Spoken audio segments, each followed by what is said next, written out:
राधा मेरी मात है और पिता मेरे घनश्याम।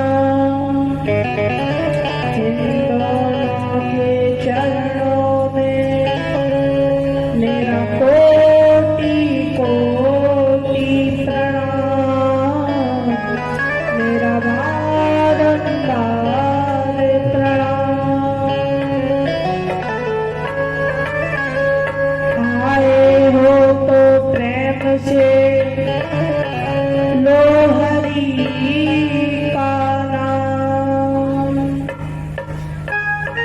आप सभी भक्तजनों को मेरी राधे राधे श्याम। जय जय सीताराम।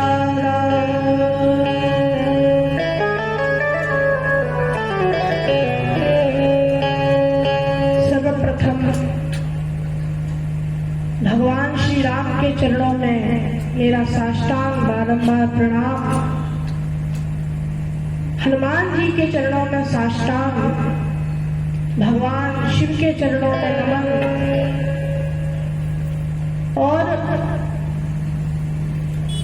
आप कमेटी के सदस्यों का मैं बहुत बहुत आभार व्यक्त करता हूँ। आप सभी को बहुत बहुत धन्यवाद देता हूँ कि आपने आज यहाँ चल रही श्री राम कथा के चतुर्थ दिवस में मुझे यहाँ बोलने का मौका दिया, एक अवसर प्रदान किया। आप सभी का हृदय से बड़ा ही आभार व्यक्त करता हूँ। और आप यहाँ सभी माताएं बहनें इस राम कथा रूपी गंगा को श्रवण करने आए हैं, इसमें स्नान करने आए हैं। आप सभी का भी बहुत बहुत आभार मैं व्यक्त करता हूँ कि आप अपना ये अमूल्य समय, इस समय रात में सोने के समय में आप यहाँ आकर के रोज कथा श्रवण करते हैं। ये और कुछ नहीं, आपके अंदर की भक्ति है। और मैया तीनों लोकों में वही हृदय धन्य है जिस हृदय में भक्ति महारानी का निवास है। और यदि भक्ति आपके हृदय में है तो भगवान स्वयं आपके हृदय में आ जाएंगे। यदि भक्ति है तो भगवान स्वयं आपके हृदय में आ जाएंगे।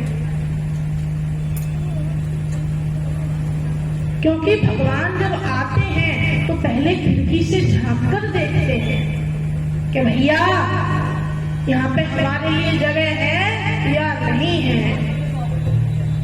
और भगवान खिड़की से देखते हैं कि भैया काम, क्रोध, लोभ, मोह, मद, मत्सर, ईर्ष्या, द्वेष, छल, कपट, ये तो पूरा हाउसफुल है, इसमें हमारे लिए जगह नहीं है। तो फिर भगवान उस हृदय को देख करके वहीं से खिड़की से ही चले जाते हैं और फिर दूसरे हृदय में झांक कर देखते हैं कि भैया मकान तो पूरा खाली है, ना काम ना क्रोध, कुछ भी नहीं। और जब देखते हैं आहा भक्ति महारानी है मकान में, तो फिर तो भगवान से रहा नहीं जाता। तुरंत हृदय में आकर के, तुरंत आपके हृदय रूपी भवन में आकर के भगवान अवरुद्ध हो जाते हैं। स्वयं भगवान आपके हृदय में आकर के अवरुद्ध हो जाते हैं। और मैया आपके अंदर बड़ी ही अद्भुत भक्ति है,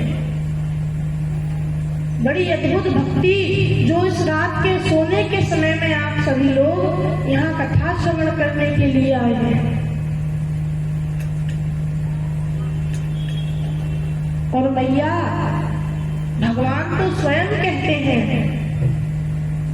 कि ये सभी मनुष्यों ने, संसार के मनुष्यों ने अपने हृदय में छल, कपट, द्वेष, इत्यादि भर के रखा है। यदि ये इन्हें निकाल दे तो मैं तुरंत उनके हृदय में आ जाऊंगा, क्योंकि जहाँ ये सब चीजें होती हैं वहां भगवान नहीं होते। और मैया अभी कलयुग चल रहा है। कलयुग में भगवान को पाना सबसे सरल है, इसलिए चारों युगों में कलयुग सर्वश्रेष्ठ है। यद फलम नास्ति तपसा न योगेन समाधिना, जो फल अन्य युगों में है, तपस्या, योग, समाधि इत्यादि करने से मिलता है, वो फल कलयुग में भगवान नाम संकीर्तन मात्र से मिल जाता है। वो फल कलयुग में केवल भगवान के नाम जप से मिल जाता है। इस बात को हमारे तुलसी बाबा भी कहते हैं, तुलसीदास जी भी कहते हैं। क्या कहते हैं? कहते हैं बाबा, हो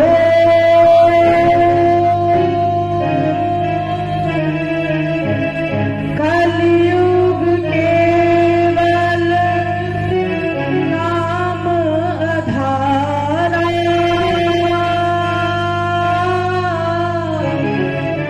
सुमेरे सुमेरे नर उतर ही पारा, राम सिया राम जय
द्रवहु सुदर्शन।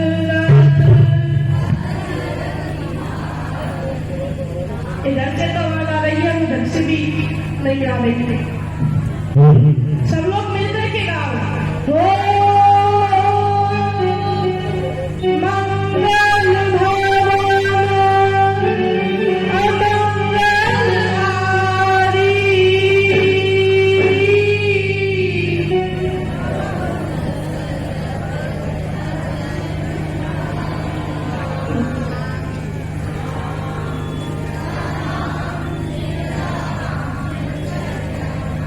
बोलो सियावर रामचंद्र भगवान की।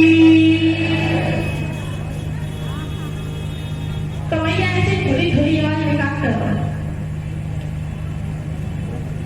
क्योंकि भगवान की कथा में आकर भी भगवान का कीर्तन ना गाने से पाप लगता है। अगर तुम्हें कीर्तन नहीं आता, भजन नहीं आता, कोई बात नहीं, कीर्तन चल रहा है, तुम ताली बजाते जाओ और मन में भगवान का नाम लेते जाओ, लेकिन कुछ ना कुछ करते जरूर जाओ। ऐसा नहीं कि कथा में आ गए और बैठ गए बस, कथा में विश्राम लिया चल दिए, ऐसे नहीं। इसलिए एक बार जोर से जयकारा लगाओ, बोलो सीताराम भगवान की। अब इतनी आवाज आई, इतने ना आई, इनमें बार बार बताना पड़ता है। भैया इतनी कंजूसी मत करे करो, इतनी कंजूसी मत करो, नहीं झारखंड का नाम बदनाम है जाएगा। अच्छा कंजूसी से हमें कथाया राम सुना दो, चलो ठीक है सुनाई दे रहे हैं, लेकिन ध्यान से सुनना। एक बार क्या हुआ, 3 कंजूस थे। 3 कौन थे? कंजूस। और 3 कंजूस थे, नौकरी करते थे, अच्छा खासा पैसा कमाते थे, लेकिन उस पैसे को तिजोरी में ही रखते जाते थे, बिल्कुल 1 रुपया खर्च ना करते थे। सारा पैसा जितना कमाया सब तिजोरी में, 1 भी रुपया खर्च ना करते। तो गांव वाले में गाली देते कि कैसे आदमी है, खूब कमाते हैं, खाते हैं, फिर भी 1 रुपया खर्च नहीं करते। अरे किसी और के लिए नहीं, अपने लिए ही 1 रुपया खर्च कर लिया करें। सो बिल्कुल ही खर्च नहीं करते।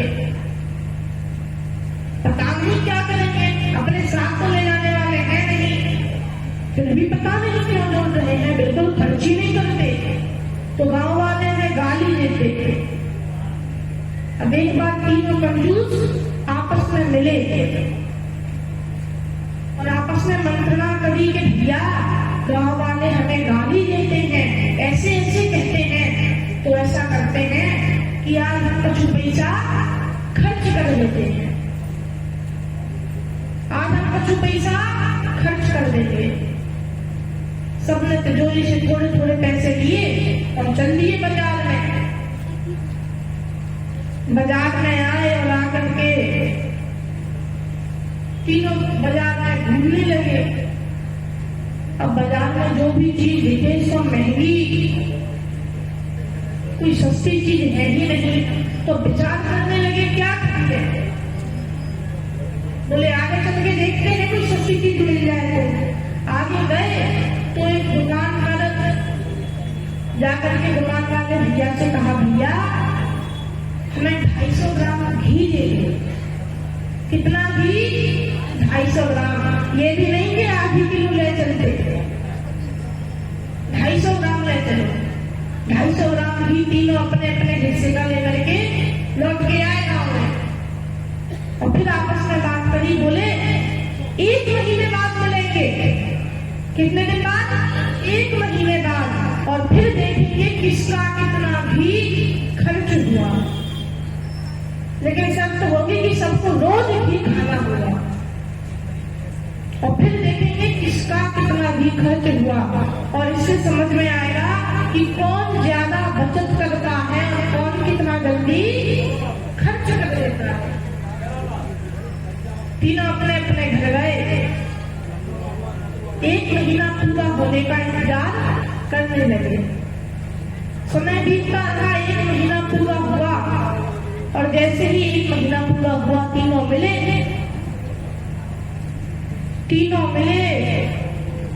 तो उनमें से एक ने कहा, भैया पहले तुम बताओ कि तुम्हारा कितना घी खर्च हुआ।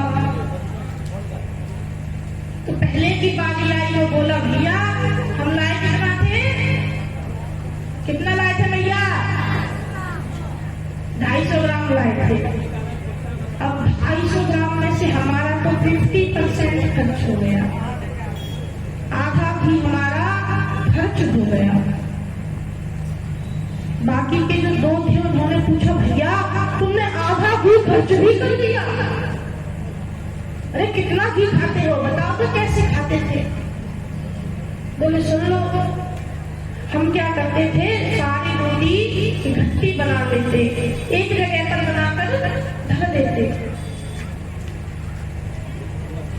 और उन रोटियों में से हम ऊपर की रोटी चुपड़ देते और नीचे की रोटी चुपड़ देते, और बीच की तो अपना चुपड़ ही जाता। हमें क्या करना, हमारा आधा भी तो ऐसे खर्च हो गया। अब दूसरे की बारी आई, भैया तुम बताओ। दूसरा बोला, हमारी सुन लो, हमारा कितना खर्च हुआ? बोले 10%।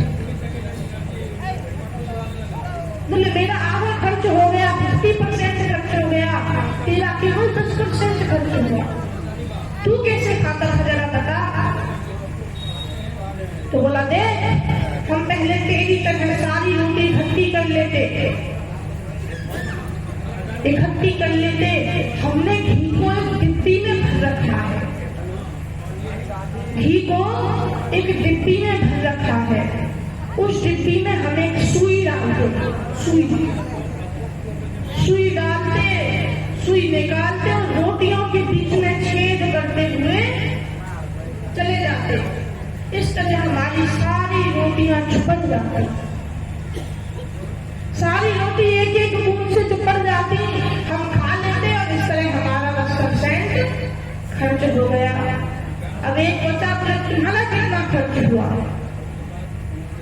बोले हम लाए कितना थे? 250 ग्राम लाए थे। 250 ग्राम में से बिल्कुल खर्च नहीं हुआ, बिल्कुल भी खर्च नहीं हुआ। फिर तो तुम खाते नहीं हो गए, वैसे ही लाके रख दिया होगा जो खाते।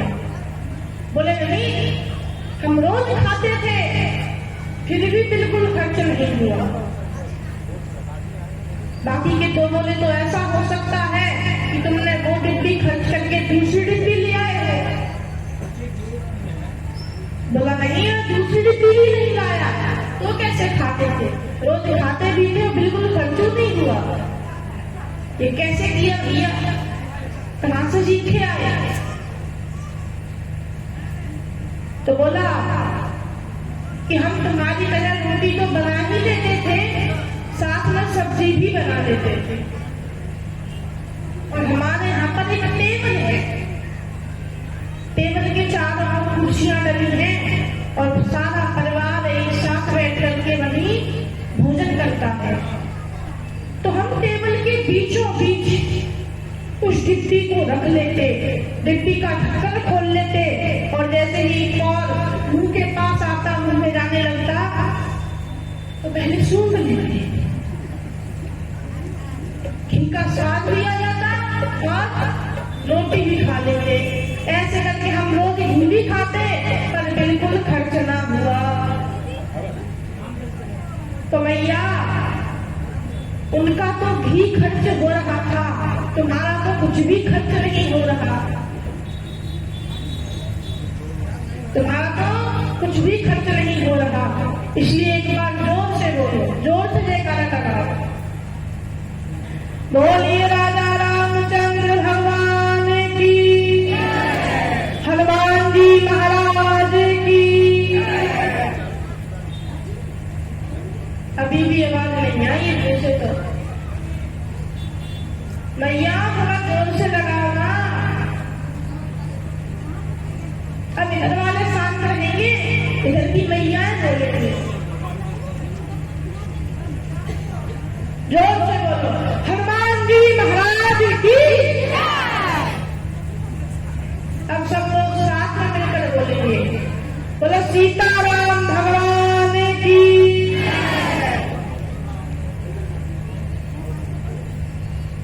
तो भैया अब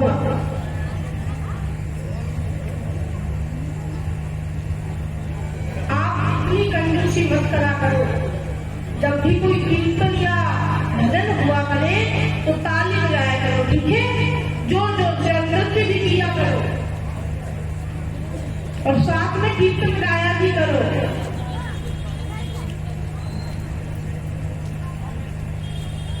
क्योंकि इस समय सनातन धर्म पर बड़ा ही संकट पड़ा हुआ है, बड़ी ही विकट स्थिति है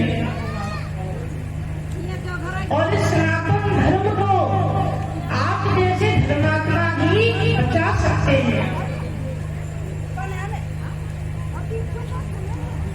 और वो सब तो आपका यहाँ रात के समय में कथा श्रवण करने आना, ये सनातन धर्म को बचाने की बहुत बड़ी उपलब्धि है।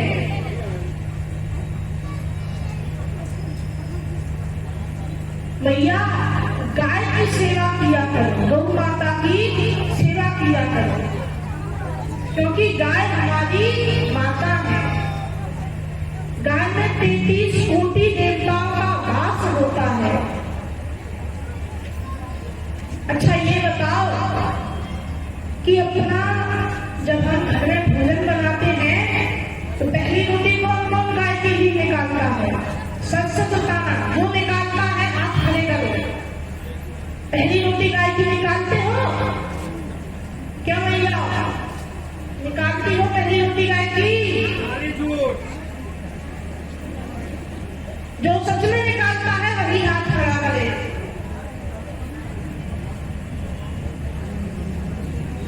हमेशा पहली रोटी जब भी घर में भोजन बनाओ तो पहली रोटी गाय की निकालो, क्योंकि गाय में 33 कोटि देवताओं का वास होता है। हम लोग क्या करते हैं, पहली रोटी निकाल तो देते हैं कि हाँ हम पहली रोटी निकालते हैं गाय के लिए, लेकिन गाय को देते कब है? जब तो एकदम सूख कर पापड़ बन जाए तब गाय को खिलाते हैं। तो ऐसा ना करो, पहली रोटी मत दो गाय को, पहले दो। स्वयं भोजन करने से पहले गाय को खिलाओ, क्योंकि गाय में 33 कोटि देवताओं का वास होता है। आपसे पहले भी गाय ने भोजन खा लिया जो आपके घर का बना हुआ है, तो आपका वो घर का जो बाकी भोजन है वो 33 कोटि देवताओं की कृपा से भोजन नहीं रहता, वो भोजन फिर प्रसाद बन जाता है। इसलिए हमेशा पहली रोटी गाय की निकालो और जो भी सब्जी आप अपने घर में बनाते हो उस सब्जी में से थोड़ी सी सब्जी उस रोटी पर रखो और गरम गरम रोटी गौ माता को खिला के आओ। ऐसा नहीं कि जब वो पापड़ बन जाए तब खिला के आओ, ऐसा ना करा करो, ठीक है? आपसे कौन कौन गाय के लिए पहली रोटी निकालेगा? हाथ खड़े करो, जो जो निकालेगा वो।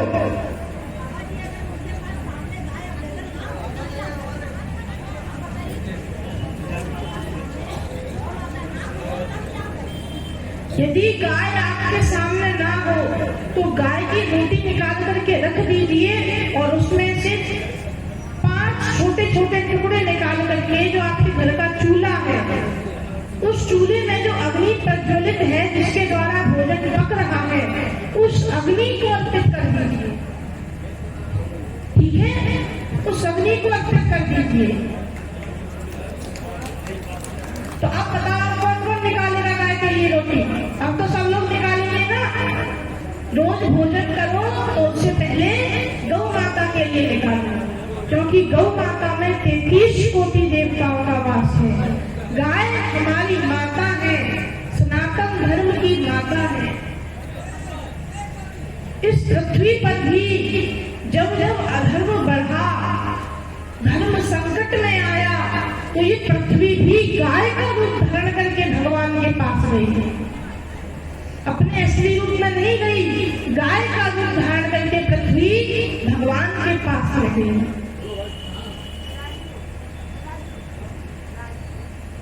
तो मैया गौ माता की बड़ी ही महिमा है और आप लोगों की भी बड़ी महिमा है जो आप यहाँ अपना ये अमूल्य समय दे रहे हैं। और सब लोगों को ऐसा करना चाहिए। हम लोग कहते हैं कि भैया भजन करना तो बूढ़े बड़ों का काम है, पहले हमें बूढ़ा हो जाने दो तब भजन करेंगे। अब इनसे कोई आकर के कहे भैया तुम्हारे पास गारंटी कार्ड है कि बुढ़ापे तक जीवित रहोगे?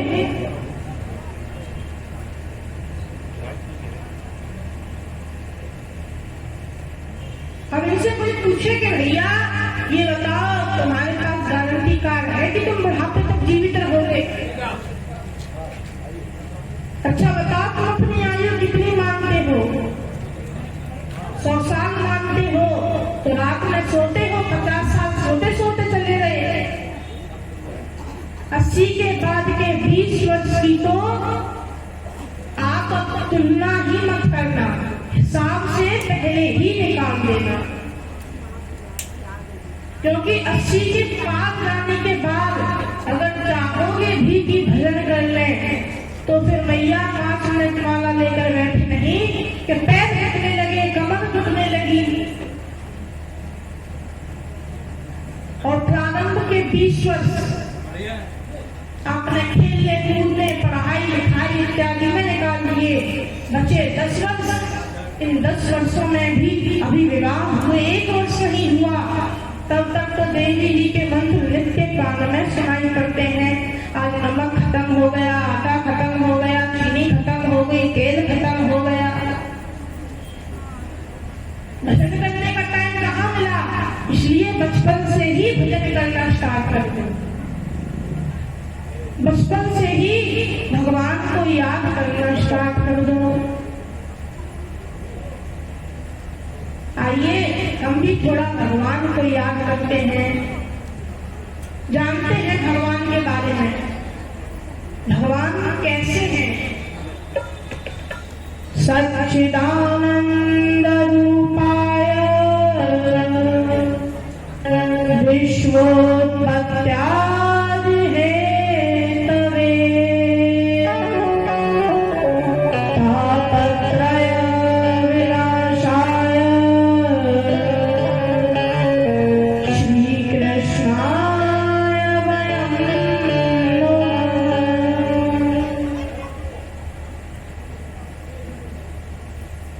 मैया सर्वप्रथम हम भगवान के बारे में जान लेते हैं कि भगवान का स्वरूप कैसा है, क्योंकि जब तक भगवान को जानेंगे नहीं तब तक भगवान के प्रति प्रेम भक्ति कैसे होगी,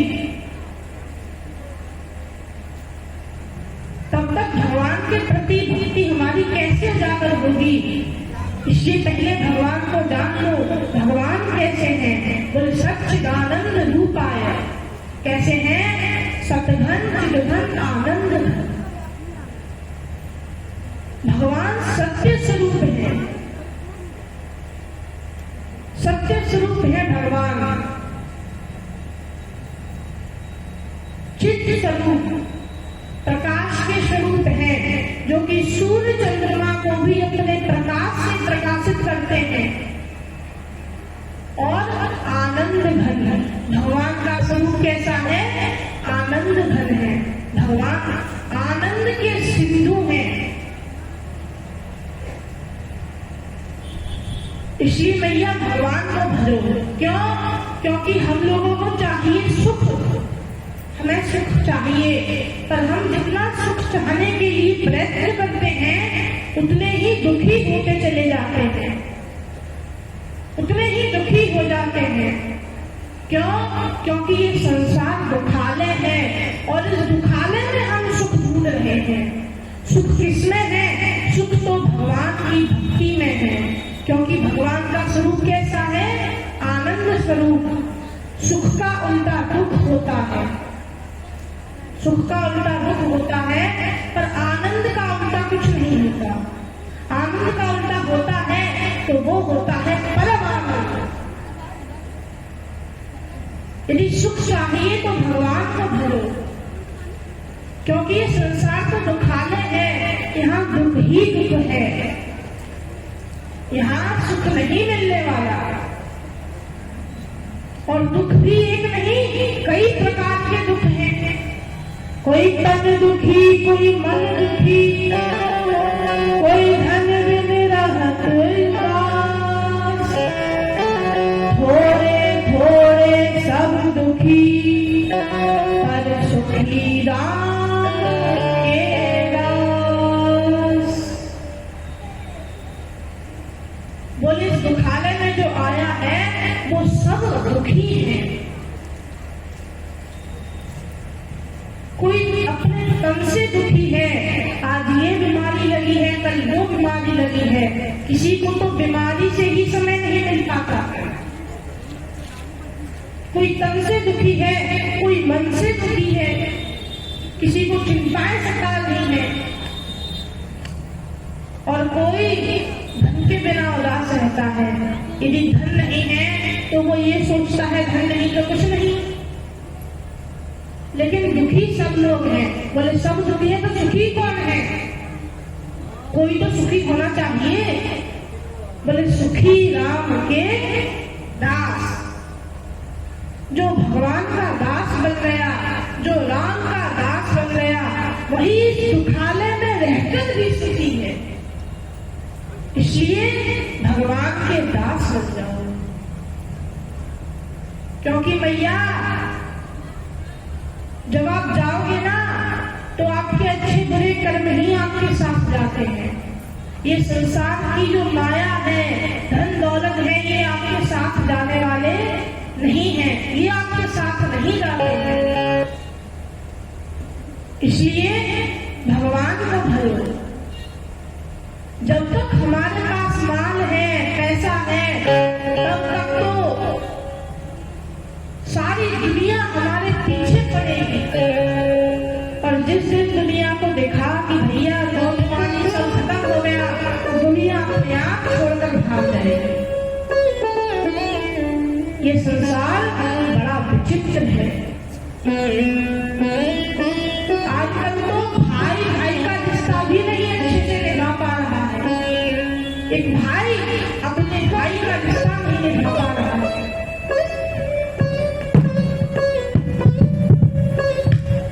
कोई भी धर्म के मार्ग पर बहुत कम लोग चल रहे हैं, ज्यादातर लोग अधर्म के मार्ग पर चल रहे हैं। और मैया जो धर्म के मार्ग पर चल रहे हैं उन्हें भी केवल धन ही चाहिए। श्रोता हो तो भैया हमारी फैक्ट्री बढ़िया चल जाए, हम भी एक भागवत कराएंगे, हम भी एक राम कथा कराएंगे। हमारी दुकान बढ़िया चल जाए तो हम भी एक कथा कराएंगे। श्रोता भी अपनी मनोकामना पूर्ति के लिए, अपने स्वार्थ के लिए कथा सुनता है, और वही वक्ता का भी वही दृष्टिकोण बनता चला जा रहा है।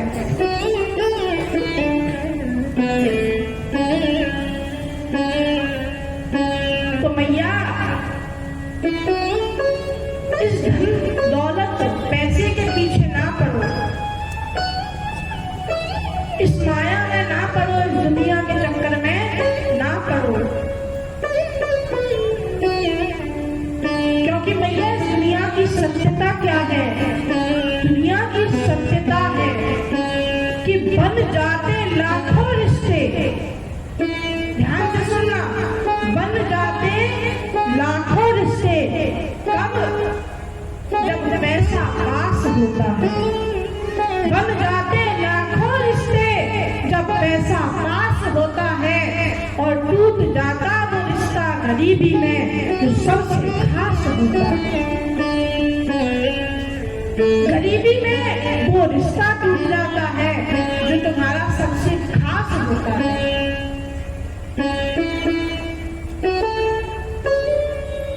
यदि पिताजी के पास नोट पानी है, जेब भरी रहती है, तो बालक भी खूब सेवा करते हैं कि पिताजी जल लाओ, भोजन लाओ, बताइए आपको क्या चाहिए। और जहाँ बालक ने देखा नोट पानी सब खत्म, धंधा डूब गया, तो फिर बस पिताजी की खिया खुआने में लगा।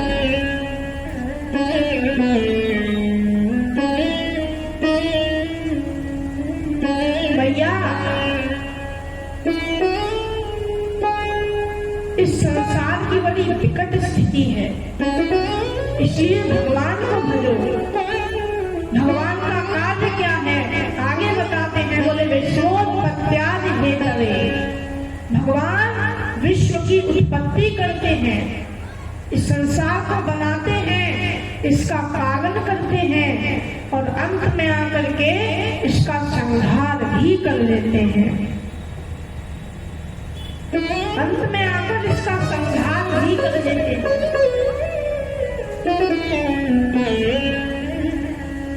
और तापत्रय विनाशाय, जिनकी शरण में आने से, जिनके चरण कमलों में अपने मन को लगाने से जीव के तीनों ताप समाप्त हो जाते हैं। कौन कौन से? दैहिक, दैविक, भौतिक तापा राम राज काहू नहीं व्यापा। दैहिक, दैविक और भौतिक जीव के ये तीनों ताप समाप्त हो जाते हैं और जीव को उसके जीवन भर ये तीन ताप ही सताते हैं। दैहिक ताप अर्थात देह का ताप, दैविक ताप देवताओं का ताप। जिस समय बारिश होनी चाहिए उस समय बारिश नहीं होती और जिस समय नहीं होनी चाहिए उस समय हो जाती है। अन्यथा इस प्रकार ले लो, गर्मी बड़ी जोर की पड़ रही है, अरे थोड़ी वर्षा कर दो। हम लोग गर्मी आ जाए गर्मी से परेशान हैं और सर्दी आ जाए सर्दी जोर से पड़ने लगे तो सर्दी से भी परेशान है। ये दैविक ताप हो गया। और भौतिक ताप, यदि किसी को दैहिक दैविक से कोई चिंता नहीं है, कोई समस्या नहीं है, तो तीसरा ये भौतिक ताप सताता ही रहता है, ये छोड़ने वाला नहीं है। चिंता, चिंता मनुष्य को जीवन भर सताती है। कोई ना कोई चिंता मनुष्य को लगी ही रहती है। किसी न किसी चीज की चिंता लगी ही रहती है। ये चिंता